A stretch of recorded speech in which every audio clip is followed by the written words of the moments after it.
That's beautiful tennis.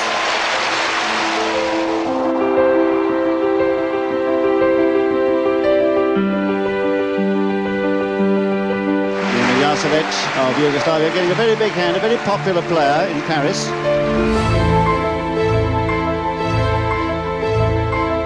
17,000 people, expectant fans in the stands, waiting for that moment when the champion will go to receive her trophy. She'll keep that on her sideboard to add to the thousands of others that decorate her home.